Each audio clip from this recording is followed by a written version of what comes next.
Hello students, आज की class में हम पढ़ेंगे सोल्यूशन। ये किसी प्रॉब्लम का सोल्यूशन वाला नहीं, एक सोल्यूशन चैप्टर है क्लास 12th का जो फिजिकल केमिस्ट्री का पार्ट है।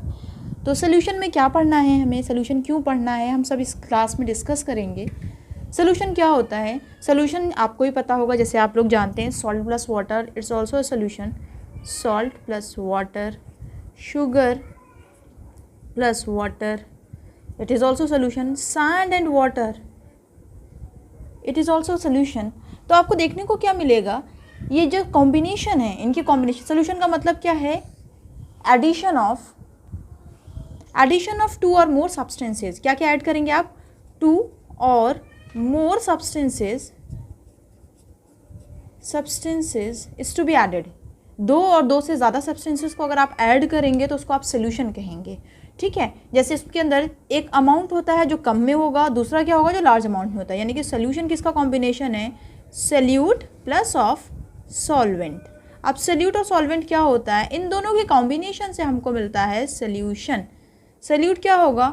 जो लेस अमाउंट में होगा, और जो सॉल्वेंट होगा वो क्या होगा? हाई अमाउंट में होगा। हाई अमाउंट यानी कि मोर अमाउंट में मिलेगा आपको। जैसे मैं एग्जाम्पल के तौर पे लूँ, यहाँ पर हमने सॉल्ट लिया तो सॉल्ट क्या हो जाएगा? सोल्यूट, और वाटर क्या हो जाएगा? सॉल्वेंट। इन दोनों का सोल्यूशन, हम दोनों का कॉम्बिनेशन किया तो वो हमको क्या मिल रहा है? सोल्यूशन। तो बेसिकली आपको ध्यान क्या रखना है, आपने क्लास 9th में 10th में पढ़ा होगा होमोजीनियस हेट्रोजीनियस सोल्यूशंस, उसके बारे में। तो यहाँ पर जो हम सोल्यूशन की बात करेंगे, हम बात करेंगे ट्रू सोल्यूशन की। ट्रू सोल्यूशन किसको कहते हैं?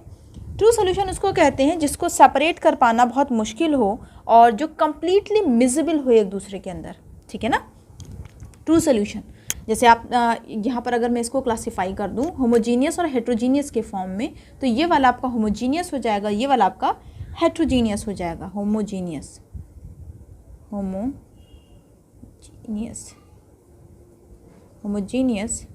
सोल्यूशन, और this one is homogeneous mixture भी कह सकते हैं, और homogeneous mixture,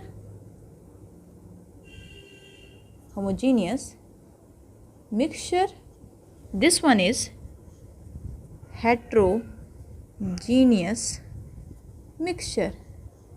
heterogeneous mixture. Okay, तो ट्रू सोल्यूशन किसको कहेंगे? जो कम्प्लीटली मिजिबल हो जाए। जैसे यानी कि जो एग्जाम्पल हमने लिखी यहाँ पर सॉल्ट एंड वाटर और शुगर एंड वाटर, तो ये वाला आपका ट्रू सोल्यूशन की भी एग्जाम्पल है, और ये this is also homogeneous mixture. Okay, and heterogeneous में आपका सैंड वाटर हो गया, चॉक वाटर हो जाएगा। आयरन नेल लीजिए, उसको वाटर में डिजोल्व कीजिए तो डिजोल्व तो होगा ही नहीं, तो वो हेट्रोजीनियस मिक्सचर्स के एग्जाम्पल है। ठीक, अब आपका क्या होता है? दो तरीके के सोल्यूशंस होते हैं। आपका होता है एक एक्वस सोल्यूशन, दूसरा होता है आपका नॉन एक्वस सोल्यूशन। अब एक्वस सोल्यूशन किसको बोलते हैं? ये इंपॉर्टेंट है, इसके बेसिस पर कुछ क्वेश्चंस पूछे जा सकते हैं। एक्वस सोल्यूशन उसको बोलेंगे जब सॉल्वेंट आपका वाटर हो। क्या हो? सॉल्वेंट। अगर आपका सॉल्वेंट वाटर है then it is known as aqueous solution. अगर आपका सॉल्वेंट वाटर नहीं है, एक्सेप्ट वाटर नहीं होगा, कुछ और होगा अगर आपका सॉल्वेंट, तो उसको बोला जाएगा नॉन एक्वस सोल्यूशन। कुछ और होगा, इसका क्या मतलब है? यानी कि यहाँ पर आपके पास बेंजीन हो सकता है, आपके पास जो सोल्यूट है उसको आपने बेंजीन में डिजोल्व कर लिया, या फिर आपने उसको ईथर में डिजोल्व कर लिया, या फिर आपने उसको कार्बन टेट्राक्लोराइड CCl4 इसके अंदर डिजोल्व कर लिया, एक्सेट्रा। अगर ये सॉल्वेंट के तौर पर यूज़ हो रहे हैं वाटर की जगह पर, तो ऐसे सोल्यूशन को बोला जाता है non aqueous solution. Aqueous solution किसको बोलेंगे? जिसके अंदर सॉल्यूट को डिसॉल्व किया जाए वाटर के अंदर, यानी कि वहाँ पर जो सॉल्वेंट होगा वो सिर्फ वाटर होगा, then it is known as aqueous solution. Okay, hope कि आपको समझ आ गया होगा। सोल्यूशन यानी कि आपका जो क्लास 12th का चैप्टर सोल्यूशन है उसमें आप ट्रू सोल्यूशन के बारे में पढ़ेंगे, यानी कि आप होमोजीनियस मिक्सचर के बारे में पढ़ेंगे। वहाँ पर क्या होगा? दो या दो से ज़्यादा सब्सटेंसेस, एक सोल्यूट होगा जो कम अमाउंट में, जो सॉल्वेंट होगा वो ज़्यादा अमाउंट में, कंबाइन करके एक सोल्यूशन का फॉर्मेशन करेंगे। अब वो जो सोल्यूशन है वो क्या है? ट्रू सोल्यूशन है। अब डिपेंड करता है सोल्यूशन की एक्वस है कि नॉन एक्वस। एक्वस होगा तो क्या होगा? सॉल्वेंट जो होगा वो वाटर होगा जिसके अंदर सोल्यूट डिसॉल्व होगा। नॉन एक्वस सोल्यूशन अगर होगा तो हमारे पास सॉल्वेंट वाटर नहीं होगा, कुछ और होगा, यानी कुछ और क्या हो सकता है? बेंजीन हो सकता है, ईथर हो सकता है, कार्बन टेट्राक्लोराइड हो सकता है, एसीटोन हो सकता है, एक्सेट्रा। ठीक है, चलिए नेक्स्ट देखते हैं कि सोल्यूशन को कैसे क्लासीफाई करेंगे फर्दर। अब हमें देखना है कि टाइप्स ऑफ सोल्यूशन, कितने तरीके के सोल्यूशन हो सकते हैं, ठीक है। तो उसको समझते हैं। तो हमारे पास क्या है, सोल्यूशन कह रहे हैं, इसका मतलब हमारे पास क्या होगा, सोल्यूट होगा, साथ में सॉल्वेंट होगा। ओके, एक सोल्यूट होगा जो लेस अमाउंट में, दूसरा क्या होगा, सॉल्वेंट होगा। आपको हमेशा ध्यान रखना है जो भी नेचर सॉल्वेंट का होगा वही नेचर आपके सोल्यूशन का होगा। नेचर का मतलब अगर मैं बोलूँ आपके पास सोल्यूट सॉलिड है और सॉल्वेंट आपके पास लिक्विड है, सोल्यूट सॉलिड है, सॉल्वेंट लिक्विड है, तो आपका जो सोल्यूशन होगा वो क्या होने लगेगा, लिक्विड ही होगा। बात समझ में आई। अगर मैं इसको इन्वर्ट कर दूं, यानी कि सोल्यूट लिक्विड है और सॉल्वेंट सॉलिड है, तो सोल्यूशन क्या हो जाएगा, आपका सॉलिड हो जाएगा। यानी आपका जो भी नेचर सॉल्वेंट का होगा वही नेचर सोल्यूशन का होगा हमेशा। क्लियर हो गया। अब हमारे पास कितने स्टेट होते हैं, सॉलिड, लिक्विड एंड गैस। तो आपके पास सॉलिड सॉल्वेंट के अंदर सॉलिड सोल्यूट मिला दीजिए, फिर लिक्विड मिला दीजिए, फिर गैशियस मिला दीजिए। तो 3 यहाँ से बनेंगे, इसके अंदर सॉलिड, फिर लिक्विड, फिर गैशियस मिला दीजिए। ये गैशियस के अंदर भी 3, सॉलिड, लिक्विड एंड गैशियस मिला दीजिए। तो आपको कितने तरीके के सोल्यूशन मिल जाएंगे, 9 तरीके के सोल्यूशन मिल जाएंगे। 3 यहाँ से, 3 यहाँ से और 3 यहाँ से मिल जाएंगे। तो आप फर्स्ट टाइप देखिए, फर्स्ट टाइप में क्या कह रहे हैं हम, हमारे पास सोल्यूट क्या हो, सॉलिड हो। सोल्यूट क्या हो हमारे पास, सॉलिड हो, जो सॉल्वेंट है वो भी सॉलिड हो, ठीक है। तो आपका जो सॉल्वेंट का नेचर होता है वही सोल्यूशन का नेचर होता है। तो सोल्यूशन का नेचर क्या आने लगेगा यहाँ पर, सॉलिड। ओके, अब ये एग्जाम्पल कौन सी हो सकती है, कहाँ पे सॉलिड सॉलिड को हम ऐड करते हैं। तो हम सॉलिड सॉलिड को कहाँ पर ऐड करते हैं, जल्दी से बताइए। एलॉयज़ बनाने में, एलॉयज़ में यूज़ करते हैं ना। जैसे अगर आपको जिंक और कॉपर को मिला दिया जाए तो एक एलॉय का फॉर्मेशन हो जाएगा। ये भी सॉलिड और ये भी सॉलिड, दोनों सॉलिड हैं, तो जो आपका सोल्यूशन बना वो भी सॉलिड बना। ओके, अब आपके पास सोल्यूट जो है वो क्या है, लिक्विड। अब आपके पास सोल्यूट, लिक्विड, सॉल्वेंट, सॉलिड हो तो आपका सोल्यूशन कैसा बनेगा, सॉलिड बनेगा, ठीक है। और यहाँ पर यानी कि जो भी नेचर सॉल्वेंट का होता है वही सोल्यूशन का होता है, हमने ये समझ लिया। इन दोनों का कॉम्बिनेशन सॉलिड बना। एग्जाम्पल के तौर पर मैं आपको लिखूँ तो ये होता है हमारा अमलगम। अमलगम जानते होंगे, अमलगम जो टूथ फिलिंग में करते हैं ना, जो टीथ डीके हो जाता है, आरसीटी करते हैं, तो उसके अंदर that is mercury plus copper का एक मिक्सचर होता है जिसको हम अमलगम कहते हैं। जो क्या होगा, एक लिक्विड होगा। लिक्विड कौन सा होता है, मरकरी, और सॉलिड कौन सा हो जाएगा आपका, कॉपर। ये ज़्यादा होगा, ये कम होगा, इसीलिए आपका जो सोल्यूशन बना वो सॉलिड बना। और इसके एग्जाम्पल के तौर पे हम क्या बता रहे हैं, अमलगम उसकी एक एग्जाम्पल है। ओके, ये इंपॉर्टेंट है। ये कॉपर और जिंक, इन दोनों का जो मिक्सचर होता है इसको क्या बोला जाता है, ब्रोंज बोलते हैं इसको, ब्रॉन्ज, ठीक है। Come to the next one. Next one मतलब आपने इसको सॉलिड कर लिया, यानी कि सॉल्वेंट को आपने सॉलिड रखना है और जो सोल्यूट है इसको चेंज करना है। हमने ये तो लिखा था यहाँ पर, देखिए। अब यहाँ पर हमारा ये गैशियस स्टेट में हो जाए, ये सॉलिड में ही रहे, तो आपका जो मिक्सचर बनेगा वो कैसा बनेगा, यानी कि सोल्यूशन जो बनेगा वो क्या बनेगा, सॉलिड बनेगा। सोल्यूशन सॉलिड होगा। एग्जाम्पल क्या हो सकती है यहाँ पर, एग्जाम्पल आपकी कोई सी भी, जैसे अगर आप याद करें, आप हाइड्रोजनेशन पढ़ते थे, यानी कि हाइड्रोजन को अगर हमें ऐड कराना है जो कि गैशियस फॉर्म में है, किसके साथ ऐड करा सकते हैं आप, प्लैटिनम, ये प्लैटिनम के साथ, या पैलिडियम के साथ, या निकल के साथ। समझ में आ रहा होगा, ये एग्जाम्पल है इसकी। देखिए अगर मैं कहूँ तो ये आपने कर लिया इसका फर्स्ट क्लास। अब come to the next one. Next one में क्या आएगा आपका, क्लास सेकेंड। सेकेंड क्लास में क्या आने लगेगा, आपके पास क्या होगा, हम क्या कर रहे थे, इसको कांस्टेंट रख रहे थे सॉल्वेंट को, तो आपने सॉलिड कर लिया। अब आप लिक्विड वाला करेंगे, लिक्विड वाला करेंगे तो यहाँ पर आपने इसको सॉलिड लिया, सोल्यूट सॉलिड, सॉल्वेंट लिक्विड, तो सोल्यूशन कैसा होगा, यस लिक्विड होगा, ठीक है। एग्जाम्पल के तौर पर कोई सी भी एग्जाम्पल ले लीजिए जिसके अंदर आप सॉलिड ऐड करते हो वो लिक्विड होता हो। जैसे अगर मैं आप ले लूँ नींबू पानी, या फिर आप उसकी एग्जाम्पल ले लें सबसे अच्छा, सॉल्ट एंड वाटर। तो सॉल्ट क्या हो जाएगा, सॉलिड, और वाटर क्या है, लिक्विड, और जो दोनों का मिक्सचर बन के आता है, यानी कि जो सोल्यूशन आता है वो क्या होता है, लिक्विड होता है। तो एग्जाम्पल हो सकता है यहाँ पर salt plus water, sugar plus water, कोई सा भी हो सकता है ना, और शुगर प्लस वाटर हो सकता है ना। नेक्स्ट अगर हम आते हैं, यानी कि हमारे पास लिक्विड हो, सोल्यूट, सॉल्वेंट भी लिक्विड हो, तो हमारा जो सोल्यूशन बनेगा वो भी क्या होगा, लिक्विड होगा। एग्जाम्पल क्या हो सकता है, इमल्शन। इमल्शन, इमल्शन किसको कहते हैं, जिसमें दोनों के दोनों लिक्विड फेज में हो, सॉल्यूट और सॉल्वेंट दोनों लिक्विड फेज में हो, उसको इमल्शन कहा जाता है। ओके, एग्जाम्पल के तौर पे आप देख सकते हैं कि आपके पास जो मिल्क है that is the example of emulsion. वहाँ पर क्या नज़र आता है आपको, मिल्क इमल्शन की एग्जाम्पल है, मिल्क एंड बटर दोनों के दोनों इमल्शन की एग्जाम्पल है। ओके, और कौन सी एग्जाम्पल हो सकती है, और आसान सी एग्जाम्पल हो सकती है हमारा मिथेनॉल, मिथेनॉल,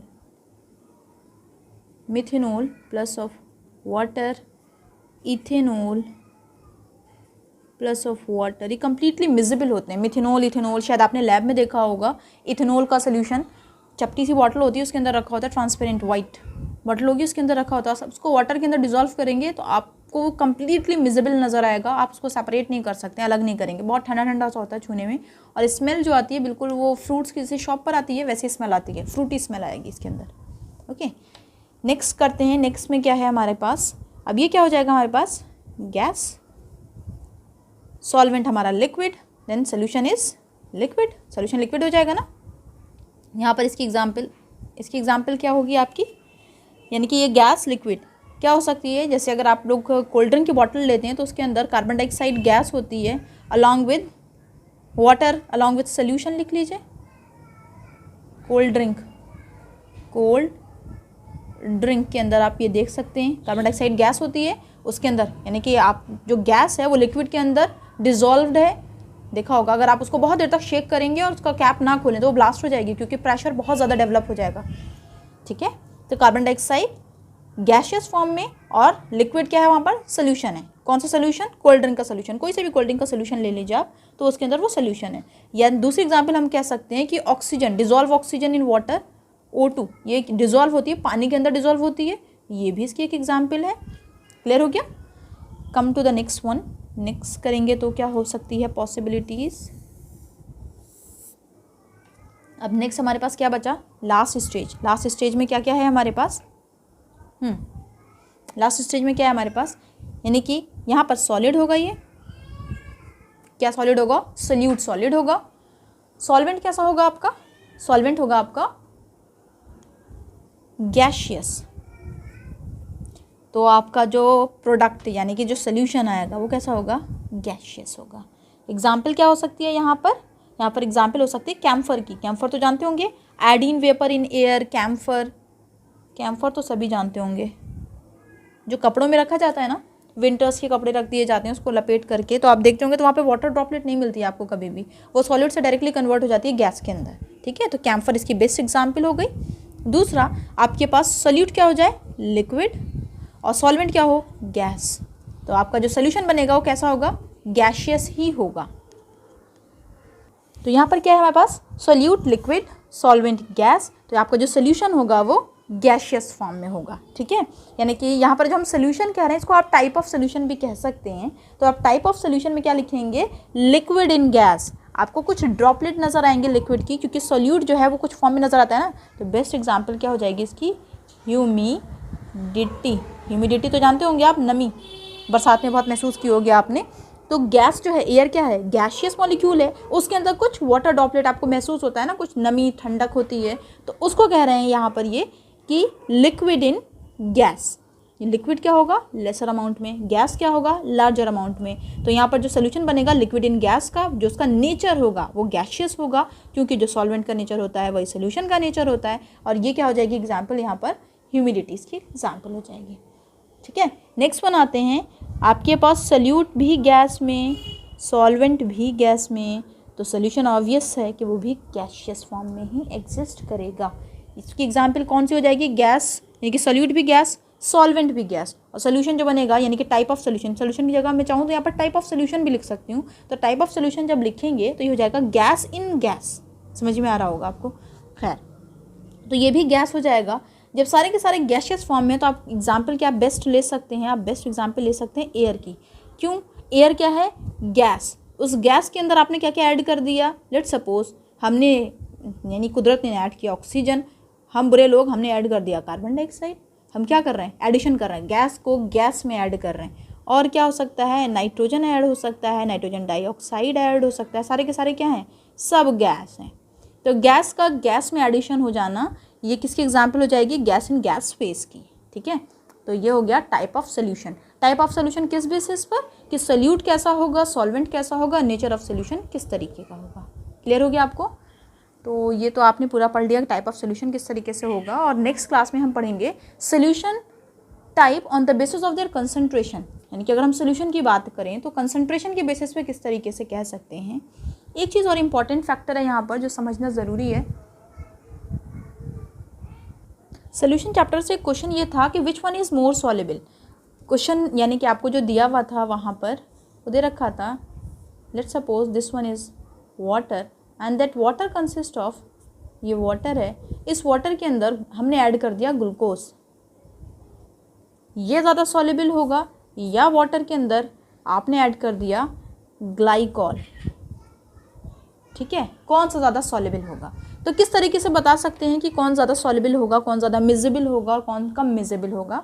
तो आसान सा पैरामीटर है। पैरामीटर क्या है कि जिसके पास, हमने पढ़ रखा है अल्कोहल, फिनोल और ईथर में पढ़ा था हमने, जिसके पास OH ग्रुप ज़्यादा होगा, जिसके भी पास OH ग्रुप ज़्यादा होगा उसके पास सॉल्युबिलिटी ज़्यादा होगी। तो अगर आप ग्लूकोज की बात करें तो ग्लूकोज के पास OH ग्रुप 5 होते हैं। ठीक है, तो यहाँ पर सॉल्युबिलिटी ज़्यादा होगी। यहाँ पर यानी कि अगर मैं ग्लाइकॉल का स्ट्रक्चर बनाऊँ तो ये कुछ ऐसा होता है, और ग्लिसरॉल का दिस वन लाइक दिस।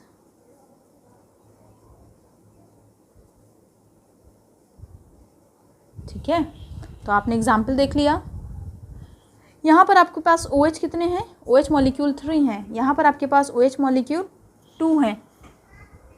अगर आप यहाँ पर देखेंगे तो ग्लूकोज के आते हैं हमारे OH के 5 ग्रुप।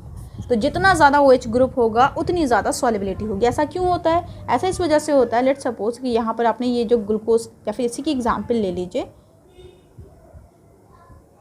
CH2OH, आपने इसको वाटर के साथ लिया तो क्या करने लगेगा? वाटर का ये हाइड्रोजन यहाँ पर पेयर ऑफ इलेक्ट्रॉन है, इसकी तरफ अट्रैक्ट होने लगेगा और ये इसके साथ मिजेबल हो जाएगा। इसी तरीके से एक तो वाटर होगा नहीं, बहुत ढेर सारे वाटर मॉलिक्यूल होंगे तो उसके साथ मिजेबिलिटी बढ़ती जाएगी। तो सीधा सा मतलब कह सकते हैं हम, तो solubility directly proportional to OH group. जितना ज़्यादा OH group, higher the OH group, higher will be the solubility. तो वो क्वेश्चन था जो याद आ गया मुझे, तो मैंने यहाँ डिस्कस कर लिया आपके साथ। So this is all about for today's class. अगर आपको सेशन पसंद आया हो so please like, share and subscribe my channel. Thanks for listening me. Thank you.